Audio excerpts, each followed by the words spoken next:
ایک دور تھا جب پہاڑوں کے دامن میں ایک پرسکون اور پراسرار جھیل واقع تھی۔ اس جھیل کو لوگ نور کی جھیل کہتے تھے کیونکہ چاندنی رات میں اس کی سطح چمکتے ہوئے چاند کی مانند جگمگاتی تھی۔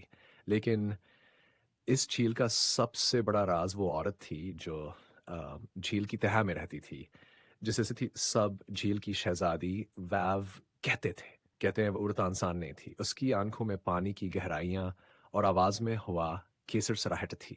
آم، لمبے سنہرے بال، چاندی جی سے لباس اور چہرے پر ایسی روشنی جیسے صبح کی پہلی کرن، لوگوں کا ایمان تھا کہ وہ جھیل کی حفاظت کرتی ہے۔ جو کوئی دل سے پاک ہو اور سچے ارادے سے اس کے پاس آئے وہاں سے انمول تحفے دیتی۔ مگر جو لالچ جھوٹی غرور کے ساتھ آتا وہ جھیل میں ہمیشہ کے لیے گماؤ جاتا۔ ایک دن ایک نوجوان سپاہی زید اس جھیل کے پاس آیا، جنگوں سے تھک چکا تھا۔ اس کے دل میں نہ تھا جو تخت کی خواہش تھی، نہ شرط کی طلب، بس سکون کی تلاش میں تھا۔ زید نے جھیل کے کنارے بیٹھ کہا، اے جھیل کی شہزادی، اگر تو واقعی ہے تو میری آواز سن۔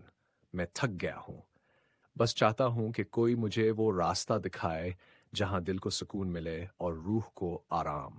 چاندنی رات تھی، جھیل کی سطح پر لہریں تھڑکنے لگیں۔ اچانک پانی سے ایک روشنی اٹھی اور وہ عورت ظاہر ہوئی، جھیل کی شہزادی۔ زید، تمہارا دل سچا ہے، اس نے نرمی سے کہا۔ تمہیں وہ چیز دوں گی جو سب سے قیمتی ہے، تمہارے اندر کی روشنی۔ اسے پہچانو اور تمہیں کبھی بھٹکنا نہیں پڑے گا۔ پھر وہ ایک نیلا نیلم زید کو دیتی ہے جس میں روشنی کی ایک چمک تھی۔ اس کے بعد وہ جھیل میں غائب ہو جاتی ہے۔ زید اس نیلم کے ساتھ واپس جاتا ہے، لیکن اب وہ وہی سپاہی نہیں رہا۔ اب وہ لوگوں کے دکھ بانٹتا ہے، ظلم کے خلاف لڑتا ہے اور ہر جگہ امید کی روشنی پھیلاتا ہے۔ اور یوں جھیل کی شہزادی کا پیغام دنیا میں زندہ رہتا ہے۔ سچائی، عاجزی اور محبت ہی اصل طاقت ہے۔